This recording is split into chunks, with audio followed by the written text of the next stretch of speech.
projecteur sur l'Afrique qui bouge à travers les innovations et les expériences qui font bouger les lignes. Une occasion de réfléchir aussi sur la marche de l'Afrique avec notre invité. C'est l'heure d'Initiative Africa. Bienvenue à toutes et à tous. Voici le sommaire de votre magazine. Rencontre avec Loukman Lanignan, cet entrepreneur d'origine béninoise a pris à bras-le-corps la situation des handicapés en favorisant leur éducation et leur insertion professionnelle.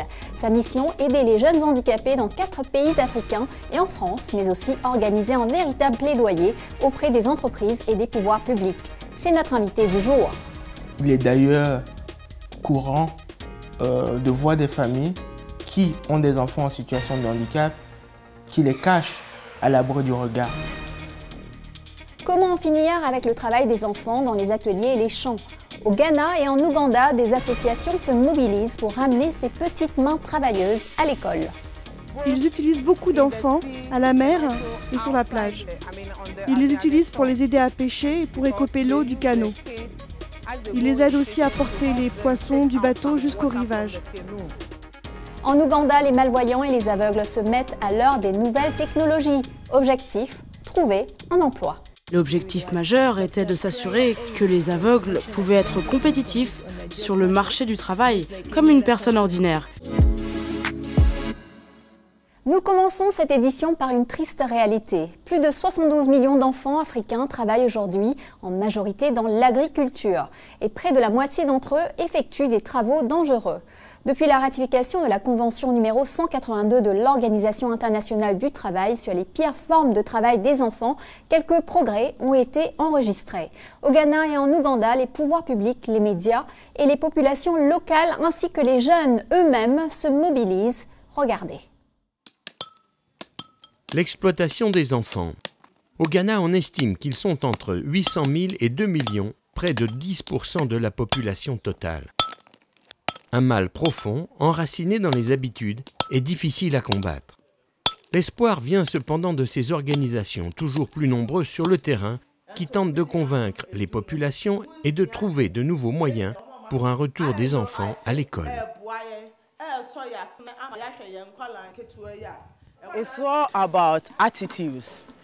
Tout est question d'attitude, de comportement et de socialisation. Alors on ne peut pas obliger les gens à changer.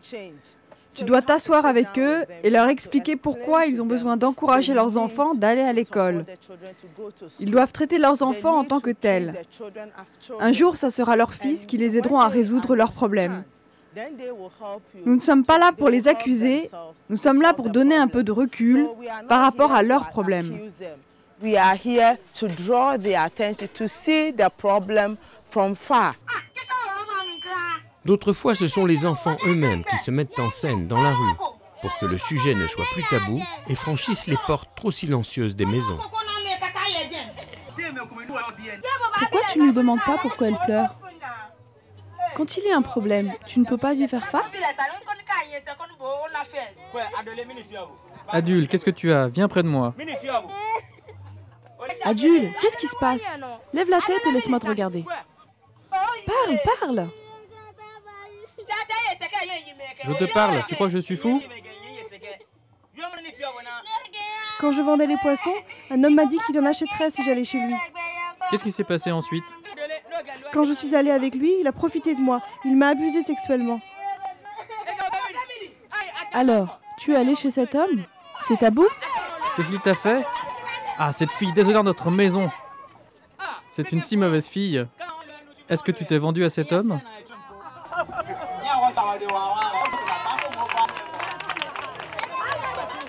C'est sur cette plage, à quelques mètres de cette scène, que les enfants travaillent pour les pêcheurs. Une main-d'œuvre pas chère, qui ne revendique pas, et corvéable à merci. Le phénomène est d'une telle ampleur qu'une organisation non gouvernementale d'une dizaine de personnes, International Needs Ghana, se consacre uniquement à aider ces jeunes exploités par les pêcheurs.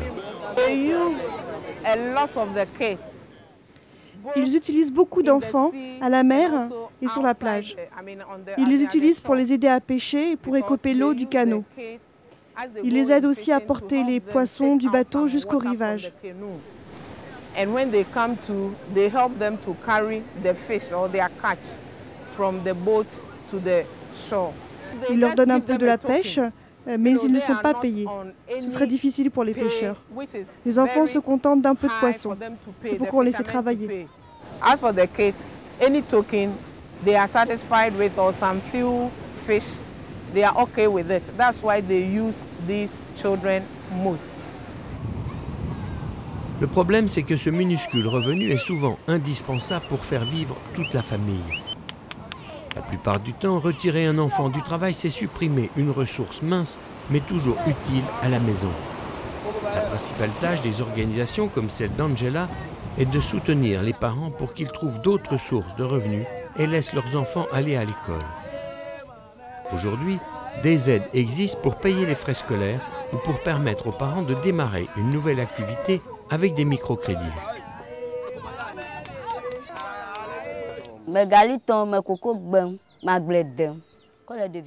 Grâce à la compensation que j'ai eue quand ma fille est allée à l'école, je peux maintenant gagner ma vie en grillant le garni. Je suis passée de ferme en ferme pour vendre et j'ai plus d'argent.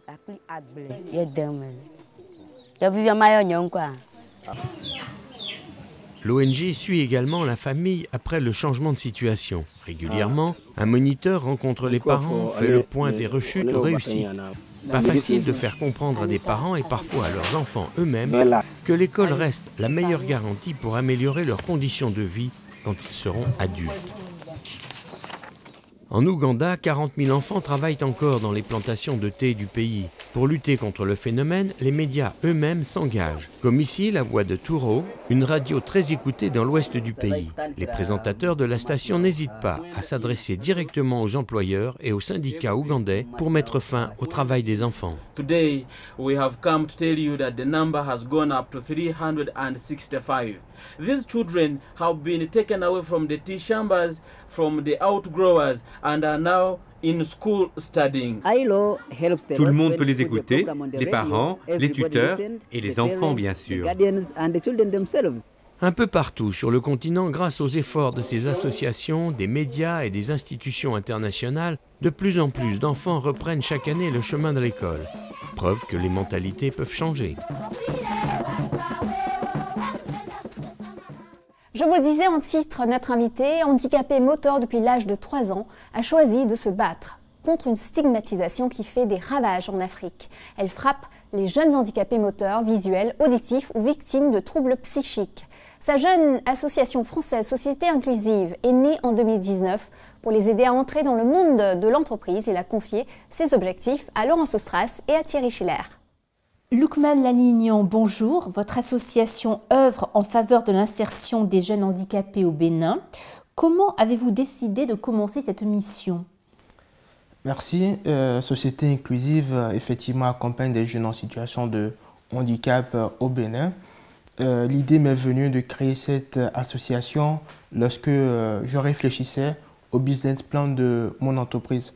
En effet, depuis cette année, j'ai créé mon entreprise spécialisée sur les thématiques RSE et inclusion. En réfléchissant à ce business plan, je me suis rendu compte qu'en parlant du handicap, il faut parler de deux grands volets. Le volet handicap selon l'entreprise, le volet handicap au regard des jeunes. Pour moi, il était clair que les entreprises avaient les moyens de se payer les conseils d'un consultant ou d'un spécialiste de la thématique. Par contre, pour ce qui était des jeunes, je ne me voyais pas proposer des services payants à des jeunes en situation de handicap pour bénéficier de mes conseils. J'ai donc décidé de transformer ce volet de mon business plan en un engagement associatif, d'où la naissance de Société Inclusive. Vous avez commencé par HandiTime pour l'insertion professionnelle des jeunes handicapés, c'est au Bénin. Comment cela se passe-t-il? Le programme HandiTime est notre programme phare. C'est un programme qui a été lancé cette année et qui a pour objectif de contribuer à améliorer l'employabilité des jeunes en situation de handicap. En effet, à travers des ateliers de coaching sur plusieurs thématiques, à savoir la rédaction de CV, la rédaction d'une lettre de motivation, la e-réputation, encore des simulations d'entretien d'embauche. Nous coachons ces jeunes-là. On a pu embarquer un certain nombre d'entreprises sur le terrain et touché plus d'une centaine de jeunes en situation de handicap. Quelles difficultés avez-vous notées chez ces jeunes? Est-ce que le handicap provoque des problèmes de confiance, par exemple, pour leur parcours professionnel? Tout à fait, puisque généralement les jeunes en situation de handicap sont également des jeunes qui ont un déficit énorme en matière d'estime de soi, de confiance en soi. Et c'est d'ailleurs pour cette raison que parmi les thématiques abordées par les ateliers de coaching Handitem, il y a la thématique du développement personnel qui a pour but de montrer à ces jeunes-là que le handicap n'est pas une fin en soi et que le handicap peut être un frein ou un moteur et qui sont les seuls à décider de quoi faire de leur handicap. Vous êtes aussi en train de monter le projet Alado de soutien scolaire des collégiens et lycéens handicapés. Comment se déroule cette expérimentation à Porto Novo? Face au nombre très peu de jeunes en situation de handicap qui arrivent à accéder à l'enseignement supérieur, Société Inclusive s'est posé la question de savoir que faire pour améliorer le nombre de jeunes en situation de handicap qui parvenaient à atteindre les universités. Et c'est dans ce cadre-là qu'est né le projet Alado, dont l'expérimentation a lieu à Porto Novo. L'expérimentation est toujours en cours et va se terminer au cours de l'année prochaine. Pour l'instant, il y a un certain nombre de jeunes qui bénéficient déjà de cet accompagnement et qui leur permet de pouvoir nous solliciter lorsqu'ils ont besoin de faire des devoirs académiques, par exemple des exercices de mathématiques, un exposé de français ou d'histoire-géographie. Quel accueil vous réservent les autorités, les entreprises et les structures scolaires? Au Bénin, nous bénéficions d'un soutien institutionnel fort. En effet, actuellement, nous sommes en cours de discussion avec le ministère des Affaires sociales en charge de la thématique du handicap au Bénin pour établir une convention de partenariat. De même, de nombreuses entreprises travaillent déjà avec nous et d'autres certainement vont nous rejoindre l'année prochaine. Et pour ce qui est des autres associations qui œuvrent sur le champ du handicap, la plupart d'entre elles veulent également travailler avec nous parce que nous avons une approche différente. En effet, il faut dire qu'en Afrique, lorsqu'on parle de handicap, l'approche qui est la plus mise en avant, c'est une approche caritative, c'est-à-dire offrir des denrées alimentaires à des personnes handicapées, alors que Société Inclusive vient avec une nouvelle approche axée sur les droits humains, en disant la personne en situation de handicap, elle a les mêmes droits que toute autre personne dans la société et la société doit tout faire pour pouvoir permettre à cette personne en situation de handicap de jouir pleinement de tous ses droits. Est-ce que c'est un modèle qui séduit aussi en France? Bien sûr, puisque lorsque je prends le cas des ateliers Handitem, actuellement, il y a la ville d'Orléans qui est jumelée avec la ville de Parakou au Bénin, qui est très intéressée par ce projet. Et nous discutions actuellement pour voir, dans la mesure du possible, comment expérimenter ce programme également dans la ville de Parakou, qui est la deuxième ville universitaire du Bénin.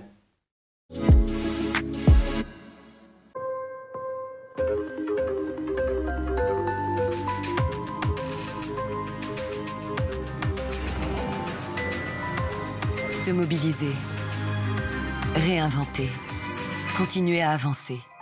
Pour nos 175 000 entreprises clientes en Afrique, nous sommes mobilisés. C'est vous l'avenir, Société Générale. Bienvenue pour la deuxième partie de notre émission. Nous restons en Ouganda où s'est justement déployée une mobilisation pour aider les handicapés visuels. Dans ce pays d'Afrique de l'Est, les non-voyants se forment ainsi à l'informatique pour être compétitifs sur le marché du travail. Grâce à un logiciel de synthèse vocale, les personnes malvoyantes et les aveugles peuvent désormais surfer sur Internet et trouver plus facilement un emploi.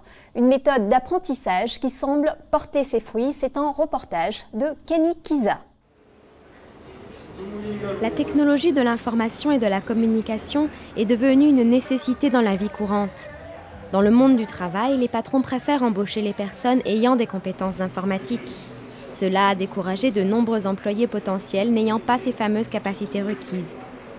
Pourtant, il en est autrement pour les aveugles et malvoyants en Ouganda. Un projet high-tech a été créé pour eux à Kireka, banlieue située à 5 km de Kampala, la capitale ougandaise. Il s'agit d'un centre de technologie de pointe, le tout premier dans le canton, l'Association ougandaise des aveugles. Elle s'adresse à toutes les catégories de personnes dont l'acuité visuelle est diminuée. Le centre propose des formations informatiques de base, une première approche à l'outil informatique, à Microsoft Word, Excel et Internet, entre autres. L'idée est de transmettre aux aveugles les connaissances nécessaires pour leur permettre de se présenter sur le marché de l'emploi. Parce que nous étions à la recherche d'une formation, étant donné qu'aujourd'hui tout est lié à la recherche. Mais l'objectif majeur était de s'assurer que les aveugles pouvaient être compétitifs sur le marché du travail comme une personne ordinaire et que la connaissance de l'informatique ne soit pas un obstacle infranchissable. Levi Etobit, 53 ans, membre du personnel médical, a perdu la vue en 1985. Il avait travaillé à Mulago, l'hôpital le plus important du pays. Etobit ne connaissait rien à l'informatique quand ce drame s'est produit. Depuis ce moment-là, sa vie a été dure, tous ses employeurs ayant refusé ses demandes d'emploi car il n'avait pas de connaissances informatiques. Il n'a pas eu d'autre choix que de s'inscrire à un cours d'informatique. Je me suis vite aperçu qu'il était indispensable d'acquérir des connaissances informatiques afin d'être informé. Sinon, on reste en retard par rapport aux autres. Et ce n'est qu'en maîtrisant les ordinateurs qu'on peut trouver du travail et plus de renseignements sur Internet. Le meilleur renseignement que j'ai reçu a été pour moi d'apprendre à envoyer des lettres et d'être capable d'écrire un message et de l'envoyer sans avoir à acheter un timbre.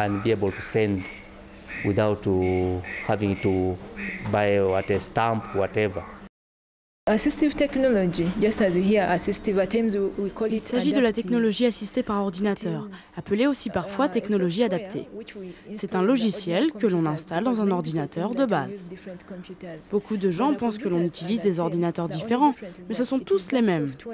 La seule différence est le logiciel à synthèse vocale. Quand on l'installe dans l'ordinateur, cela permet à une personne aveugle d'accéder à l'information qu'elle désire en touchant et en parlant. On peut dire que l'on utilise une méthode du toucher et de la reconnaissance vocale. Il existe différents types de logiciels, mais le plus courant est le logiciel JAWS, qui permet d'accéder aux offres d'emploi grâce à la synthèse vocale. L'histoire de Deborah Mazi Nakibinge est incroyable. Elle a perdu la vue à 17 ans en raison d'une forme aiguë de la malaria. À l'époque, elle était lycéenne. Mais cela dit, avoir un handicap ne signifie pas être incompétent. Deborah a pris des cours de rééducation et elle a intégré ensuite une ONG.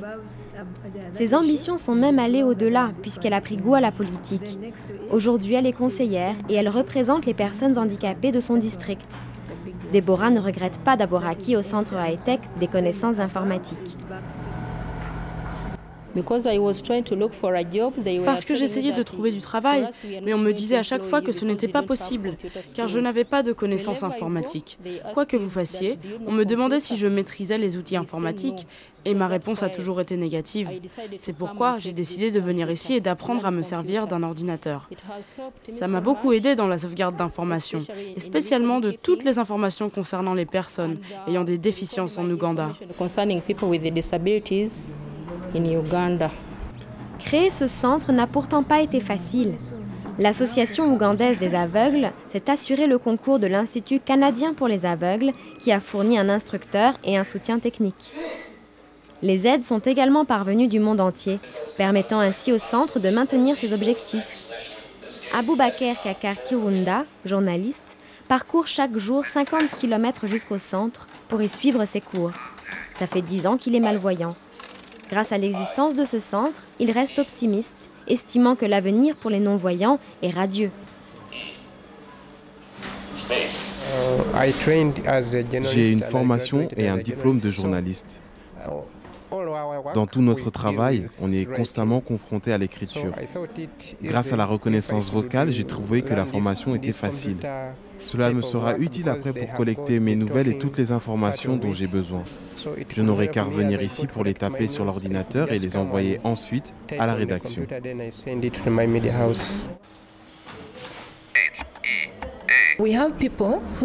On a des gens qui ont perdu la vue à l'âge mûr et ne savent pas lire ou écrire le braille. Certains d'entre eux utilisent ce que l'on appelle la machine de Perkins. C'est une machine spéciale qui perfore des points pour que les aveugles puissent lire et écrire. C'est un peu différent de l'ordinateur, car cela nécessite une manutention.